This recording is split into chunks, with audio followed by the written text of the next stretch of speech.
Hola, ¿qué tal todos y todas? En esta ocasión pues vamos a reaccionar ahora a una serie de tweets.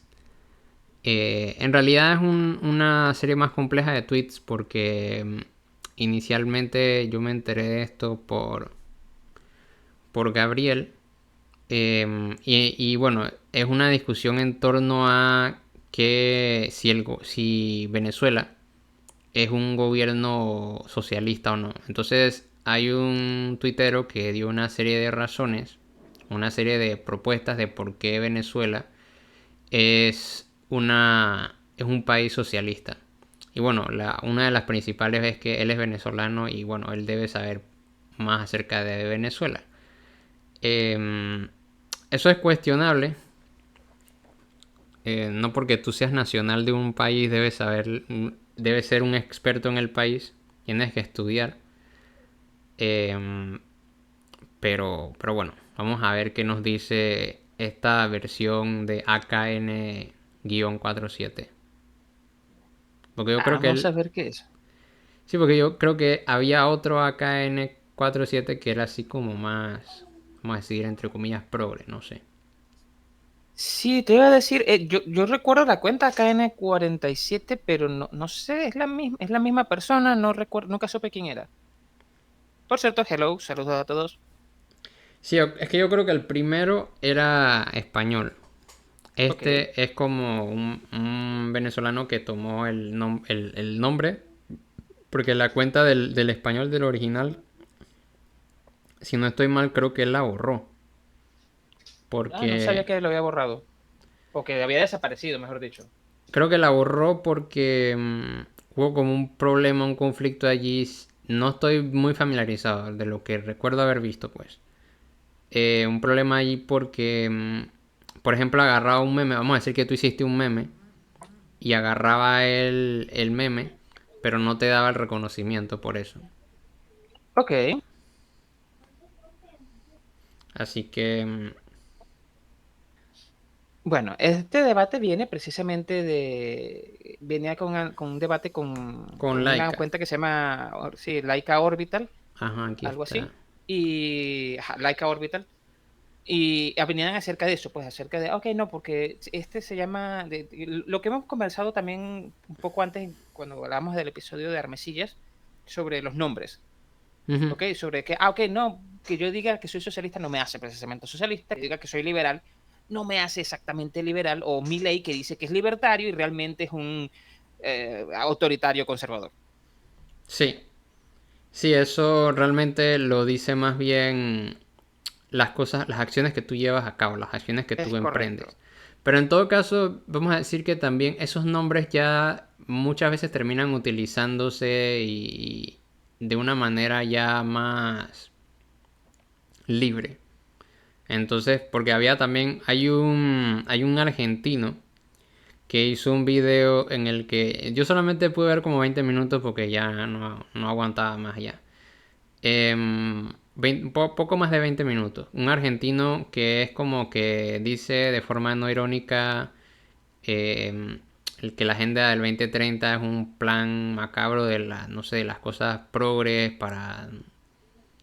para imponer una agenda y una cuestión así. Entonces, una agenda global, mundial. Y la portada del video era Milei con una barba de Marx.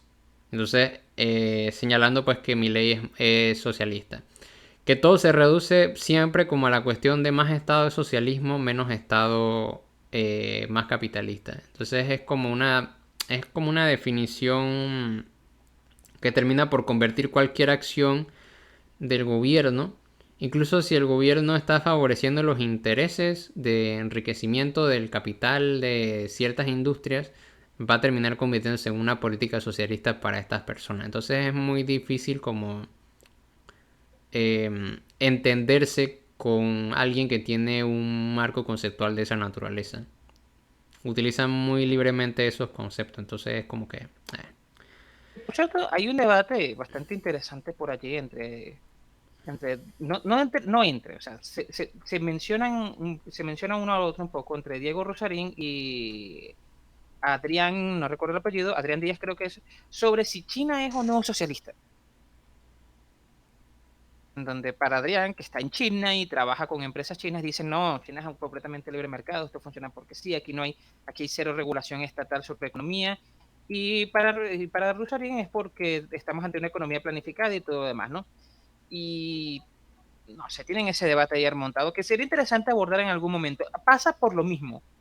¿Qué práctica hace o no a un Estado socialista? ¿O a Ujú. qué llamo yo un Estado socialista realmente?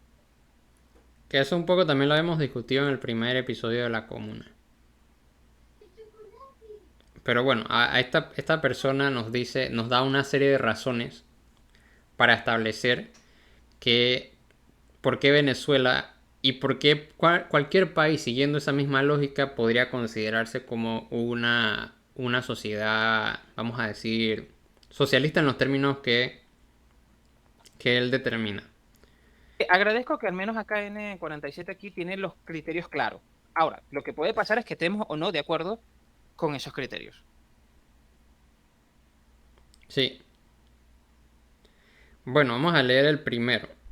Dice, programas sociales. Esa es la primera razón que él da para sugerir que Venezuela, y en cualquier caso cualquier país que tenga programas sociales, es un gobierno socialista. Se implementó programas sociales para enaltecer la pobreza, que eso no me parece que sea así. Y Sí, yo creo mejorar, que entre quizás se comillas. equivocó, creo que quizás se equivocó de palabra, no era quizás enaltecer, quizás se quería decir que era combatir, porque enaltecer, No, es que vamos a suponer que se equivocó de palabra. no creo que se equivocó. Yo creo que la cuestión es decir que el socialismo genera pobreza. Es un poco como por esa línea. Es decir, nadie es rico porque todo el mundo es pobre. Excepto vamos a decir, la clase dominante, la clase que son los La gobernantes. nomenclatura. Ajá. Creo que más bien va por esa línea. Pero es que igual, incluso dentro de esa línea, porque eso también es un prejuicio muy común entre la...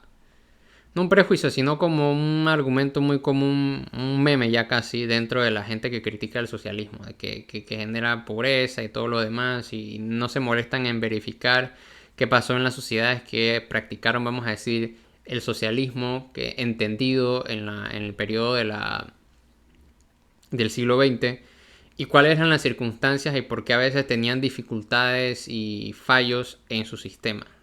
Sencillamente el socialismo no funciona y todo genera pobreza y van por esa línea. Pero bueno, en principio programas sociales para, vamos a decir, entre comillas, mejorar la situación de vida de los ciudadanos. Y era un ejemplo que habíamos mencionado en un episodio anterior, que es el del fin de año, la gran misión vivienda. Que el Ajá. problema no fue, que lo que tú mencionas en ese video, que el problema no fue directamente la política de la gran misión vivienda, sino que tú no regularas eso para que luego la gente hiciera negocio con la política de la gran misión vivienda. Por Eh, cierto, eso es ¿cómo se llama? Ese es como el caldo de cultivo excelente de la corrupción, no en Venezuela, en cualquier país en donde hay una cualquier país. inversión en obra pública, y creo que era una de las banderas precisamente de mi ley Ujú. en las elecciones. Sí, en el momento que tú comienzas a hacer inversión pública, eh, siempre existe la posibilidad. Si es que ahí viene el tema de la regulación. Si tú no regulas, por ejemplo, la especulación, ¿cómo se llama esta? Del habitaciones de Inmobiliaria. vivienda inmobiliaria. Si tú no regulas la especulación inmobiliaria, tú haces un proyecto, un programa de gran misión vivienda, como el de gran misión vivienda, eventualmente tú vas a tener problemas con eso. Pero bueno, el caso es que programas sociales, eso no donde hace una sociedad socialista. ¿Por qué? Porque, bueno, en ese caso Panamá sería un estado socialista. Inglaterra sería un estado socialista, tiene por cierto un sistema de sanidad pública que con todos los y defectos que le puedas achacar, es bastante funcional, con muchos programas sociales y programas precisamente parecidos a este, pero en el área de la salud. Sí, sí, prácticamente, bueno, yo diría que todas las sociedades tienen programas, todos los estados tienen programas sociales. Nada más algún estado fallido, una situación muy extrema, como por ejemplo lo que pasa en Haití o lo que pasa en ciertas regiones de Somalia o lo que viene República ocurriendo. Democrática del Congo. Ujú. en ese tipo de situaciones, pero ya eso no se debe al socialismo ni nada de eso, sino que eso ya tiene otros factores y otras cuestiones Claro. importantes que considerar. Pero Sí, todos todos los tienen demás programas estados sociales. tienen programas sociales. Y uno se preguntaría, ok, ¿por qué todos los estados tienen programas sociales? Es porque el socialismo es inherentemente estatista o todos los estados inherentemente socialistas? No, no es por eso. Una vez más, son razones de mercado. Míralo desde el punto de vista de lo que se llama macroeconomía, y yo voy a jugar con las variables macroeconómicas. Resulta ser, por ejemplo, caso de vivienda, que eso lo mencionamos en un episodio conversando con los chicos durante diciembre. Yo hago esa inversión, es porque de esa manera las personas, por ejemplo, yo logro bajar los costos de vivienda para muchas personas. Por lo tanto, no tengo, eh, eh, ¿cómo se llama esto? ¿Tú recuerdas la ley de una cosa que llamaba Marx, se utilizaba mucho en el siglo XIX, no lo inventó Marx, que era la ley de bronce del salario, ¿no? Tú le pagas, el trabajador tiene que cobrar lo mínimo indispensable para poder sobrevivir. En la medida en que en estas sociedades, ahora los trabajadores y todas las personas tenemos que vivir como en conglomerados, en conjunto, la tendencia es a que una unidad familiar contenga varios trabajadores para que entre todos juntos cubran la cuota mínima de supervivencia del grupo. Entonces, si yo tengo un costo de inmobiliario muy alto, el salario tiene que de alguna manera verse reflejado para que esas personas puedan costear su costo mínimo de vida. Pero si yo como Estado implemento una política que ayuda a bajar el costo de vivienda, ¿quién es el que se beneficia inmediatamente? No solamente las personas que reciben esto a la larga, que reciben la vivienda a la larga o que tienen, sino también el hecho de que el empresario, por ejemplo, ya no tiene que subir los salarios o ajustar los salarios al coste, incluyendo el coste de vivienda, que eso se hace, por cierto, sino que tú perfectamente ya puedes seguir pagando lo mismo y a la larga el costo de vida baja para ellos, pero también baja el costo de producción del costo de producción porque tienes que invertir menos en salario, en capital variable. Ujú. Y pasa lo mismo, no, esto en el caso de vivienda, que es el caso más extremo. Eso generalmente no se toca mucho en la mayor parte de los estados y gobiernos porque existe precisamente un mercado inmobiliario que tiene sus propias reglas y en el que el Estado a veces no interviene. Y no intervenir en el Estado significa estás en una alianza con la burguesía terrateniente o la burguesía propietaria. ¿Ok? Sino que tú lo haces, por ejemplo, en el campo de la salud. Creas programas de salud, que es un costo un poco más, que fluctúa más. Creas un programa de salud de esta manera, entonces el costo de salud, el costo por mantenimiento de salud baja y yo no tengo que implementar eso en los salarios. En otras palabras, les facilito a la larga, si lo queremos ver desde un punto de vista marxista, facilito de alguna manera el proceso de extracción de plusvalor, porque ese costo me lo termina asumiendo el Estado. Ujú. Es economía política. Por eso se llamaba así antes. Por cierto, es lo mismo que sigue siendo mi ley, simplemente que mi ley hace un camino distinto. Ok, ahora yo no soy el único que va a pagar las cosas, porque el Estado argentino tiene como el proyecto de desmantelar toda tu infraestructura de salud y todo el sistema de pensiones para que de alguna manera, entonces, ahora esto lo tenga que pagar la población también completa, aunque no sabemos con qué lo va a pagar, sino que además de eso termina asumiendo la deuda. Entonces, el Estado argentino entra en negociaciones con la empresa privada para ayudarle a asumir la deuda de la empresa privada en un intento de incentivar la inversión extranjera y el desarrollo del capital propio. En otras palabras, sigue siendo economía política, pero con decisiones políticas diferentes. En vez de enfocarlo en un estado de bienestar, lo enfocas a un estado netamente en favor directamente del empresario que está arriba, porque eso no va precisamente a beneficiar a la pequeña y mediana industria, eso ayuda a la gran industria. Ujú. Sí, sí. Pero no es un motivo socialista el de la creación De programas de sociales. programas sociales. Lo estás viendo con una perspectiva de lógica de mercado. Sí. Bueno, el segundo punto dice nacionalización de las industrias. El gobierno venezolano se adueñó de varias industrias claves, que un ejemplo es la industria petrolera, que han llevado a la ruina, y también la industria eléctrica y de telecomunicaciones. Em, igual tampoco eso es una política que se pueda denominar como socialista, porque vamos a decir, Panamá durante mucho tiempo tuvo nacionalizada las telecomunicaciones y también la cuestión eléctrica, que era el IRRE y el Intel, creo que se llamaba. Telecomunicaciones Intel, IRRE eléctrica. Eh, pero eso no hace que, porque igual las demás industrias igual había propiedad privada, igual había demás industrias funcionando y alimentándose con una industria, vamos a decir, con un tejido eléctrico y con un tejido de telecomunicaciones que era pagado por el Estado y garantizado por el Estado. O sea que en realidad le salía más barato. Eventualmente lo que Previamente el Estado venezolano era accionista en muchas de esas empresas también. Ujú. Y eventualmente cuando lo que hicieron fue vender lo que era las telecomunicaciones y la distribución eléctrica a empresas privadas, ceder las empresas privadas, lo que ha terminado ocurriendo es que se ha encarecido el costo de ambas y hace, digamos, difícil que muchas personas, por ejemplo, tengan acceso particularmente a la electricidad. Y también se aumenta mucho el costo, por ejemplo, de los alimentos y otros productos que necesitan, vamos a decir, una constante refrigeración, una cadena de refrigeración, sin la cual se estropearía. Entonces eso aumenta excesivamente el costo de ese tipo de productos. Entonces no lo veo como un proceso.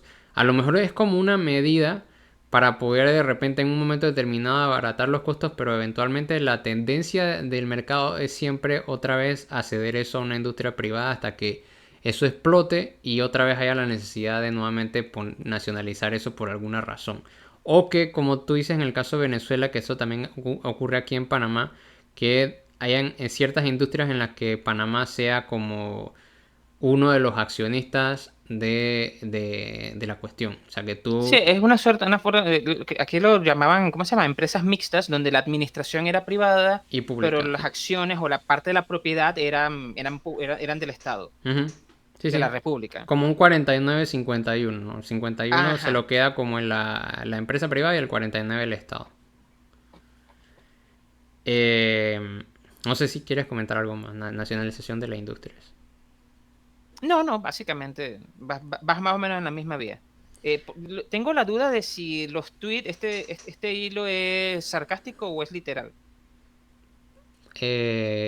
Puede ser sarcástico, no sé. O puede ser literal, porque igual también tiene una discusión ahí con Laika. Bueno, de hecho hace poco, ahora ya no se ve, estaba trending el marxismo. Cuando estabas hablando de hecho de Marx, de la ley de bronce, Ok. estaba marxismo aquí como por esta parte aquí.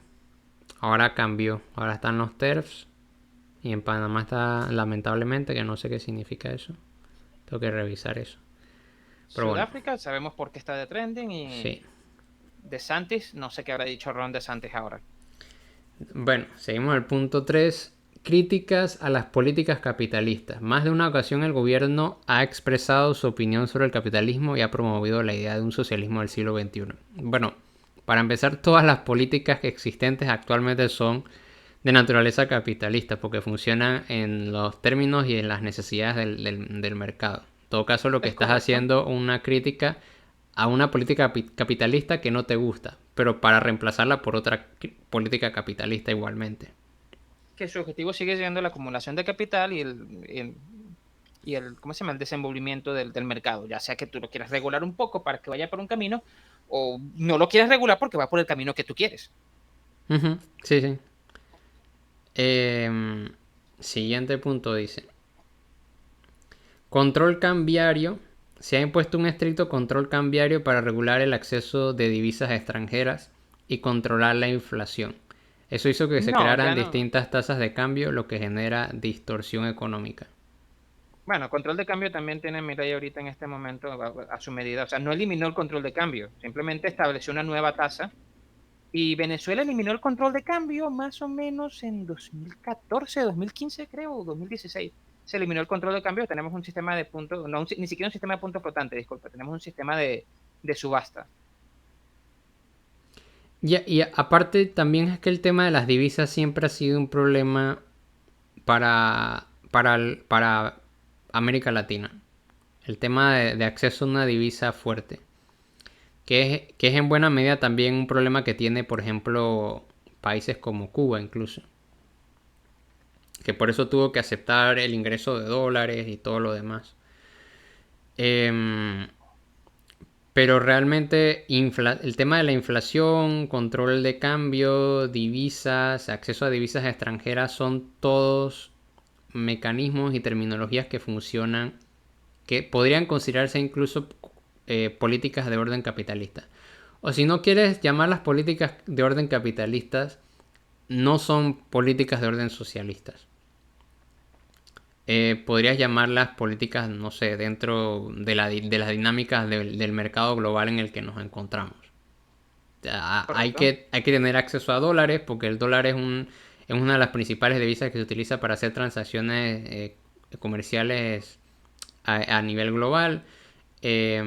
Y también hay que implementar medidas para, vamos a decir, disminuir o evitar la inflación, para evitar, digamos, la impresión de muchos billetes que terminan devaluando la moneda y todo ese tipo de cosas. Pero eso no tiene socialismo. En todo caso, nuevamente habría que plantearse a qué se refiere eso por socialismo. Y yo siempre intuyo que es nuevamente lo mismo. Más Estado, más intervención estatal es socialismo. Redistribución de la riqueza. La administración socialista ha intentado redistribuir la riqueza con impuestos progresivos y políticas sociales. En Venezuela hay impuestos progresivos. ¿Es un impuesto progresivo? Ah, ¿Qué es un impuesto progresivo? lo que yo entiendo, igual déjame revisar, porque el impuesto progresivo es este tipo de impuestos que dependiendo de la cantidad que tú generes de ingresos, te van aumentando vamos a decir, el porcentaje de impuestos. Sí, sí, creo que sí lo hay, sí lo hay. Cuando tú haces declaración de impuestos, dependiendo de qué ganes, creo, no estoy muy seguro. Yo precisamente tengo un nivel de ingresos creo Ujú. que suficientemente bajo como para que no tenga que hacer ni siquiera una declaración. Los impuestos progresivos son aquellos en los que se aplica un porcentaje sobre la base imponible que irá aumentando a medida que el poder adquisitivo del contribuyente crezca. Em, Digo, en la medida que tu poder adquisitivo crezca, te van a extraer más siempre, independientemente, incluso si no tienes ni siquiera impuestos de tipo progresivos. Claro, aumenta la tasa. Pero en todo No, caso, digamos, la distribución, siempre hay un nivel de distribución porque tú tienes de los impuestos que no solamente de los impuestos, porque el Estado no solamente genera ingresos a través de impuestos, sino también a través de ¿cómo se llama? El tema de la inflación. eh, Imprimir billetes, pues.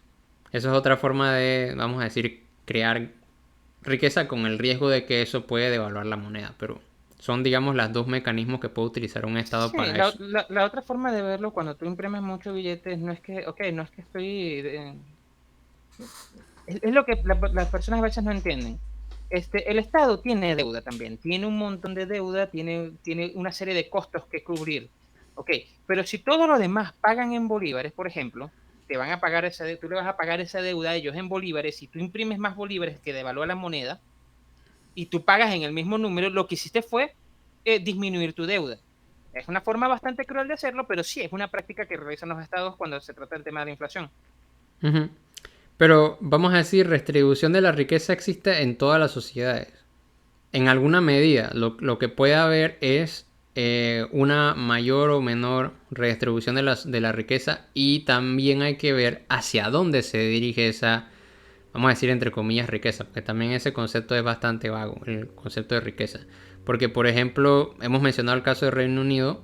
En el Reino Unido hay una redistribución de la riqueza hacia el sector público de salud, que permite que mucha gente tenga acceso a la salud social, pues, estos programas, vamos a decir, sociales de salud.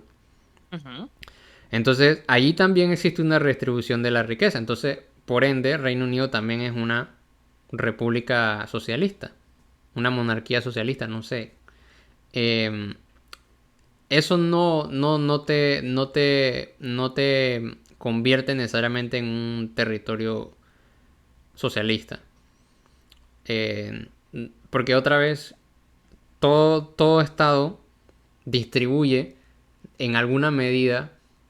Lo que pasa es que la corrupción provoca que una gran parte termine en los bolsillos de unas poquitas personas. Que eso también pasa en todos lados.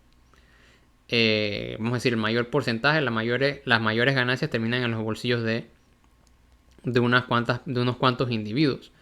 Pero el resto, vamos a decir, se distribuye en alguna medida para construir carreteras, para construir tendidos eléctricos, para reparar tuberías, para, vamos a decir, construir escuelas y hacer reparaciones en instituciones públicas, para un montón de cosas. Entonces, realmente eso, aparte de la redistribución de la riqueza, es más bien una cuestión que comienza a darse particularmente. E incluso ya tú puedes ver antecedentes en estados, formaciones, digamos, de repúblicas, al estilo ya francés, por ejemplo, antes del siglo XVIII. Ya puedes ver ejemplos de ese tipo de formato. Pero es una cualidad, en todo caso, del Estado moderno. La distribución de la riqueza, de lo que se genera a través de los impuestos. De hecho, Adam Smith sería socialista según este esquema, porque Adam Smith también hablaba de que todo el mundo tenía que pagar pues sus impuestos y contribuir al mejoramiento de la sociedad y todas esas cuestiones. Así que no lo veo. No es Bueno, una política socialista.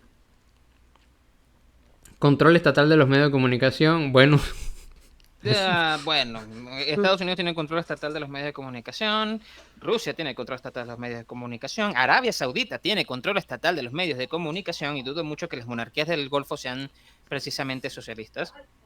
claro. De eso ni siquiera creo que debamos detenernos allí. Control de cambio y restricciones a la importación. Bueno, el control de cambio ya no sé por qué lo menciono otra vez.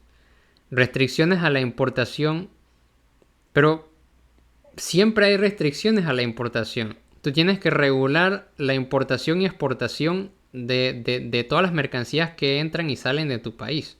Eso no es una política socialista. En todo caso, es una política necesaria dentro del orden global, dentro de las dinámicas nuevamente del mercado global, a las que tienen que ajustarse todas las sociedades. Incluso las repúblicas socialistas del siglo pasado tenían restricciones de importación y exportación, regulaciones en ese sentido. Y también regular la adquisición de una moneda extranjera. En todo caso, lo único que no se podría regular de repente, que es algo ya nuevo, que ha sido, por ejemplo, la aparición del Bitcoin y cosas por el estilo. Pero de ahí en adelante sí tienes que regular la adquisición de una moneda extranjera. A no ser que hagas como Ecuador, que adopta el dólar como su moneda. Se dolariza, pues. Y renuncia a la posibilidad de poder regularla. Uh-huh. Y renuncia a la posibilidad de poder tener una propia moneda y todo lo demás. Igual esto no te hace una sociedad socialista. Por poner restricciones a la importación de bienes o a la exportación de No, bienes. Japón tiene restricciones a las importaciones y exportaciones de bienes, tienen controles. La Unión O sea, Europea la Unión Europea lo tiene controles fuertísimos. Eso quiere decir que la Unión Europea toda es socialista. O que Trump es socialista porque Trump quiere imponer controles a las importaciones que provenían de China o a los capitales.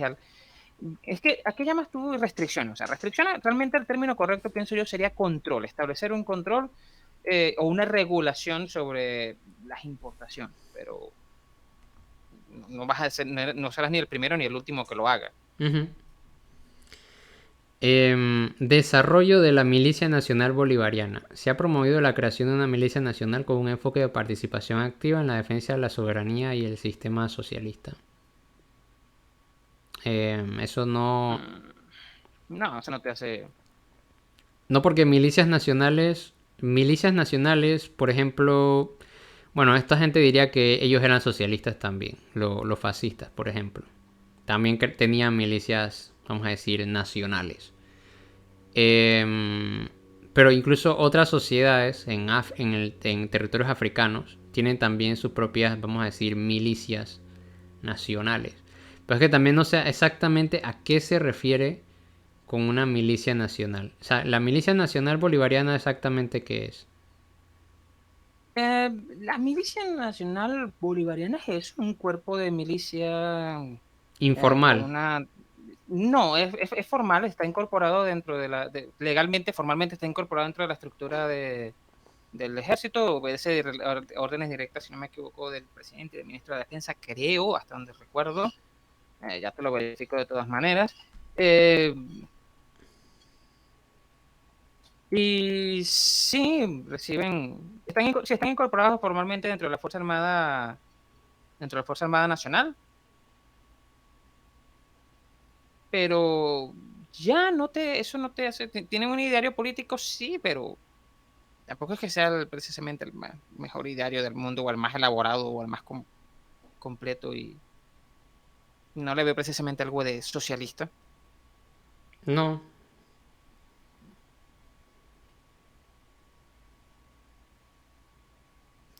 Ojo, tampoco tienen, o sea, porque por mucho que sean un cuerpo armado, no tienen realmente, ¿cómo se llama esto? No tienen un gran poder sobre del aparato legal, ¿ok? Yo lo veo siempre vi como un cuerpo más o menos de adorno que cumplía una función política, básicamente, de agrupar y organizar la parte política y darle un poquito de disciplina al partido, pero un punto de vista más formal dentro de la institución del Estado. Pero realmente no tienen poder de aplicar leyes o jurisdicción sobre cosas en específico. Entonces, que la veo casi una figura nominal. O sea, un miliciano no puede arrestarte a ti, no puede acusarte formalmente de algo, no tiene poder para conducirte o llevarte a un lugar específico, no, de procesarte, no tiene capacidad de realizar una acción legal sobre ti, realmente, o sobre nadie. Entonces, Ujú. no sé cómo puedes verlo como una amenaza o un problema o una determinación del socialismo. No, no pueden hacer realmente nada. No tienen un aparato legal que te permita a ti, ok, ellos pueden hacer tal cosa. Sí. De Bueno, por hecho, eso es una milicia en todo caso. Creo que las milicias en general, aunque sean formales o informales, funcionan así. No tienen ese poder porque necesita siempre de los jueces y todas esas cuestiones. Esos son realmente los que pueden en todo caso, vamos a decir, dirimir en ese tipo de cosas. No una milicia. Una milicia a lo mejor tú la puedes utilizar como un mecanismo para como coercitivo o represivo contra ciertos sectores de la población civil que tú quieres como reprimir por alguna razón sí, política, ideológica y ese tipo de cosas. y sin embargo no cumplen esa función. Aunque vamos a ponértelo de esta manera, los milicianos cumplen una función casi social, atienden, te ayudan en el metro, atienden en ciertos lugares del estado, cuando no hay una policía o una zona que pueda hacer vigilancia, el miliciano está allí, cumple una función básicamente social, nunca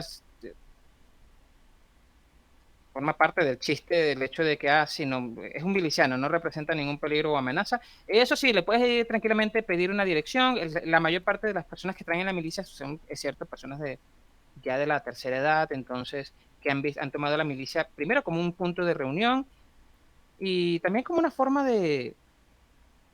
¿cómo se llama? De protegerte y de recibir un pequeño estipendio por parte del Estado porque cobras un pequeño salario por ser miembro de la milicia. Ok, Pues ya, no, en serio, realmente no es la gran cosa. sí. Vamos a la siguiente. Dice, políticas de exterior antiimperialista. Venezuela optó por una postura antiimperialista en su política exterior, resistiendo la influencia percibidas como imperialistas, especialmente de Estados Unidos. Esta posición se alinea con la tradición socialista. Mm, eso puede Mm, haber una influencia, digamos, dentro de la tradición socialista, pero al final Estados Unidos yo también podría decir que tiene una política antiimperialista, pero su antiimperialismo es de repente contra las intenciones imperialistas de Rusia o de China. ¿qué? O de Por, la famosa doctrina Monroe de, ok, este es mi terreno y no, aquí no hay imperios, aquí el imperio soy yo. ajá, o contra el imperialismo británico en el siglo XIX. Pero en todo caso, yo me pongo a pensar, sí ha habido, sí ha habido una política antiimperialista de Venezuela, es cierto, desde el punto de vista de la política exterior, sus alianzas, sus participaciones, el hecho de que te metan durante un tiempo en el famoso eje del mal, porque sí habían unos pactos y unas alianzas importantes económicas, culturales y militares con en su momento con Siria, con Irán, las hay con Cuba, y quizás mucha de esa influencia, mucha de esa postura vino de la influencia con Cuba, pero no fue una acción que tomó Venezuela voluntariamente, fue la misma presión de Estados Unidos la que lo fue llevando progresivamente hasta allá. O sea, miraban hacia allá, sí, pienso yo, por la influencia cubana, ¿ok? La influencia del pensamiento cubano y de la política cubana.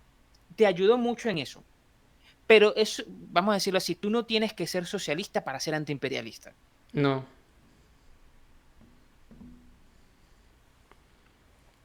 no, incluso hay gente que es antiimperialista y son de derecha, se podrían decir de Es derecha, correcto. pero son, por ejemplo, antiimperialistas. Digo, por ejemplo, yo puedo decir que Zelensky sería antiimperialista contra el imperialismo o las intenciones imperialistas de Rusia. De Rusia, por ejemplo. Pero no, eso no Perfectamente. lo hace socialista él. Eso no hace Zelensky socialista. ¿Y Venezuela ha tenido una política antiimperialista? Sí, sí la ha tenido. Sobre todo ha tenido un conflicto bastante serio con los Estados Unidos. Creo que después de Cuba y Nicaragua, Venezuela es el único país que ha tenido problemas serios recientemente con Estados Unidos. Pero bueno. Dice, Constitución de 1999. La Constitución de Venezuela promulga en 1999 por el dictador Chávez Frías. Introdujo cambios orientados hacia un modelo socialista. Eso es falso. Tampoco. O sea, la constitución fue una reforma constitucional, era así un poco más nacionalista y tenía, por supuesto, ciertas aspectos, consideraciones ¿cómo decías tú?, de orientarse hacia un estado de bienestar. Pero el estado de bienestar y el socialismo no son la misma cosa. De hecho, generalmente tú puedes hablar de estado de bienestar dentro de sociedades capitalistas. No tiene sentido hablar de estado de bienestar, entendiendo lo que es, dentro de una sociedad socialista. Claro. De hecho, bueno, El yo estado no podría considerar a Reino Unido como un estado socialista, pero tiene políticas de estado de bienestar, que es ya hemos correcto. O mencionado. caso Noruega O incluso otras, Alemania. o incluso Alemania, eh, tienen políticas orientadas al desarrollo de un estado de un estado de bienestar. ¿Ok? Esta suerte de, ok, vamos a tratar de ser como nos imaginamos que era Estados Unidos en 1950 si todos fuéramos clase media. Ujú. Eso no te hace socialista. Que en todo caso el estado de bienestar apareció precisamente en mucha En medida respuesta, en respuesta a las manifestaciones, ya desde el siglo XIX, en respuesta a las protestas y reclamos y manifestaciones de la clase obrera que se le venía encima a los gobernantes. Entonces, y luego desembocó en es, las revoluciones del siglo XX. Entonces, bueno, vamos a cederle ciertos beneficios, ciertos programas sociales para que la gente no se rebele contra el status quo, pues. O al menos no lo trastoque demasiado. Y aparte, una cosa que también habíamos comentado con Pacheloco es que muchos de esos estados de bienestar, por ejemplo el francés, dependen no de tanto de una política socialista ni nada de eso, sino que dependen de la extracción de recursos a básicamente regalados, precio regalado de países dominados en un sistema que todavía podría considerarse colonial, neocolonial, por ejemplo en el caso de Francia con África. Por ejemplo, sí, cómo alimentan sus plantas nucleares con el uranio y demás que extraen de ciertos países africanos. Así se sostiene cualquier estado de bienestar. Por eso es que tiene un estado de bienestar. Pero en el momento que le deje llegar eso, el estado de bienestar comienza a verse en peligro. sí, comienza a verse comprometido. Pero una vez más, que tengas un marco legal, que es la Constitución, que mire con el objetivo de que puedas pensar de tu país como un estado de bienestar, eso no te hace socialista. No. Bueno, dice, desarrollo de moneda digital Petro. El gobierno lanzó al Eh, Petro con una criptomoneda respaldada con el petróleo del gas del país.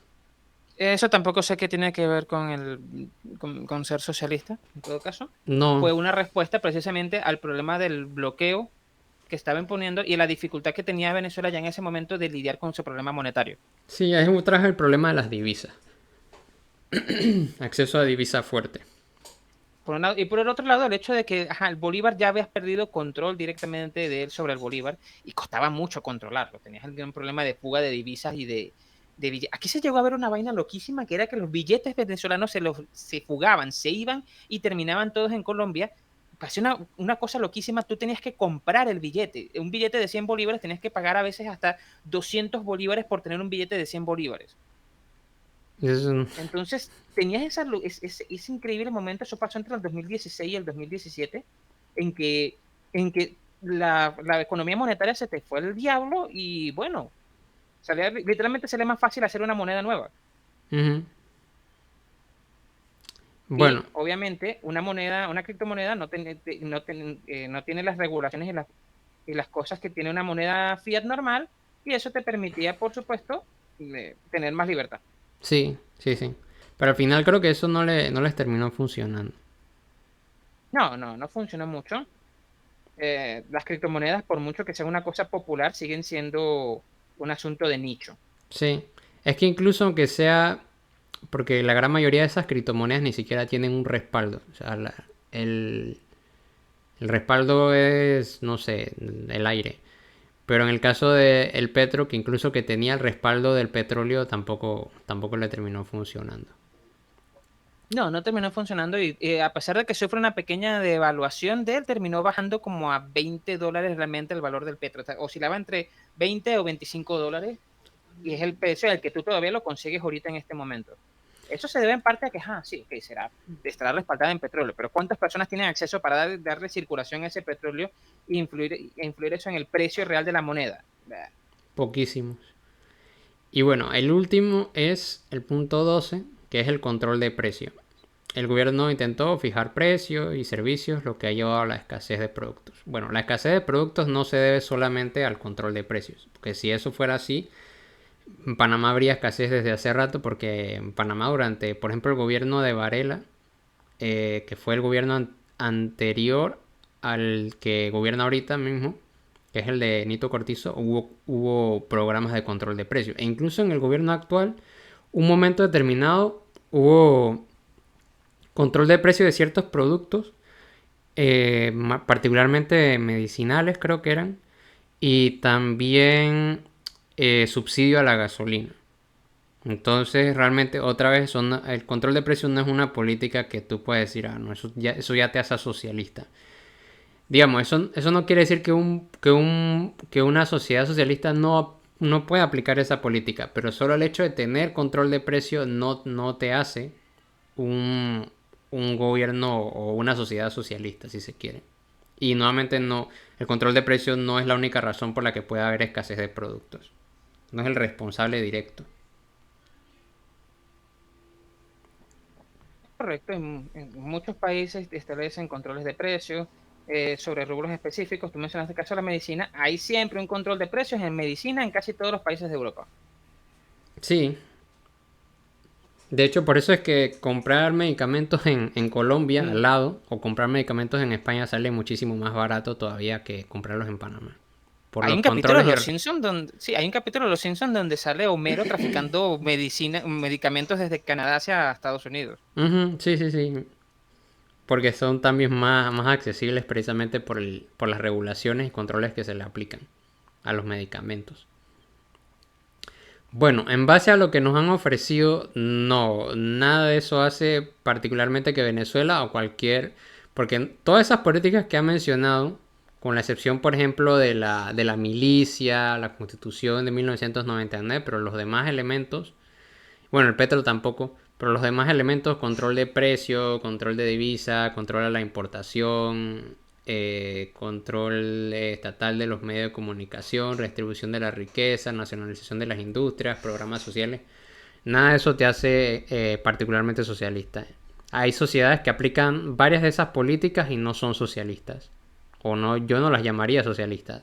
En todo caso, nuevamente, siempre va a depender del marco conceptual. Y si el marco conceptual le sugiere a esta persona y a otros que socialismo es igual a Estado, entonces, bueno, sí, efectivamente eso puede ser socialista para ti, pero Si nos En la regimos práctica concreta por lo otro, dudo. no.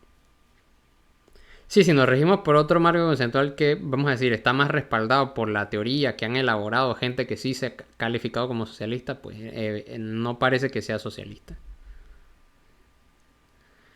Eh, pero bueno, a día de hoy cualquiera puede decir que era lo que tú también decías, creo que en un tweet, en esos enlaces, que el gobierno venezolano dice que es socialista y la oposición dice que es socialista, pero ninguno de los dos realmente tiene razón.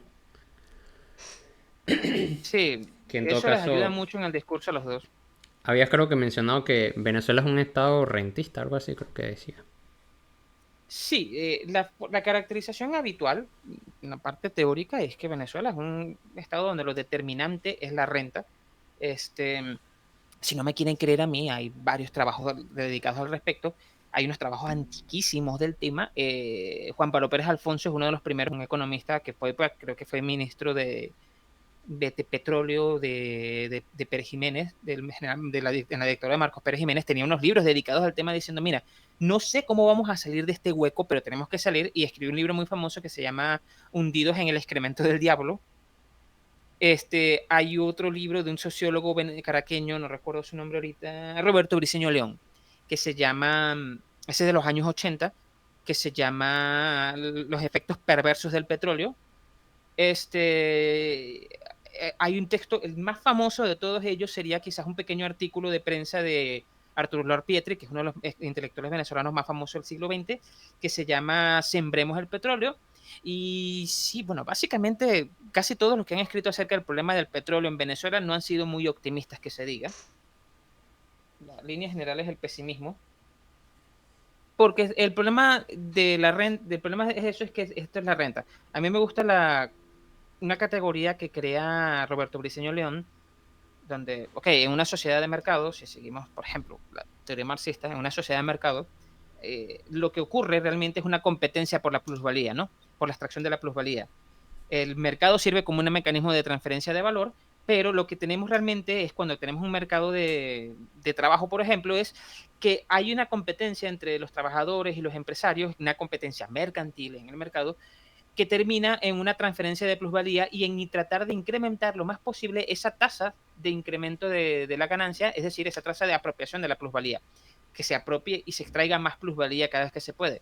Briceño León decía que en Venezuela eso no se puede porque la renta petrolera introduce tal cantidad de dinero en circulación que cualquiera que pretenda hacerse rico extrayendo plusvalía va a fracasar. ¿Ok? El trabajo es interesante. Yo tengo una pequeña industria y por supuesto soy un pequeño empresario o un mediano empresario, un capitalista, extraigo plusvalor y todo eso, pero resulta ser que la empresa, la ganancia del petróleo hace que se tenga que hacer una distribución de la renta. En esa distribución de la renta el gobierno, que tiene un gran superávit, decide invertir. ¿Qué hace? Invierte en los distintos sectores y otorga créditos, otorga beneficios, ventajas, te da financiamiento, te hace un montón de proyectos y cosas que al final te terminan dando una gran cantidad de dinero a ti, de capital, que el objetivo es ponerlo en circulación. Lo que ocurría es que era tanta la cantidad de dinero, tanta, que por supuesto muchas personas terminaban importando, porque te salía más barato y más rentable importar, comprar afuera y revender acá adentro, porque esa misma redistribución de la renta hacía que también aumentara, entre comillas, enormemente el poder adquisitivo dentro de ciertos sectores, que tú importabas, traías para acá y te olvidabas de producir aquí. Ujú. Ahí obtenías toda la ganancia. Entonces se establece esas competencias en yo compro los dólares al gobierno y siempre existió este diferencial de que el dólar del gobierno, el dólar que tú comprabas en el Banco Central era más barato que el que tú revendías afuera. Eso lo llamaban ellos la bicicleta de Cadivi en su momento.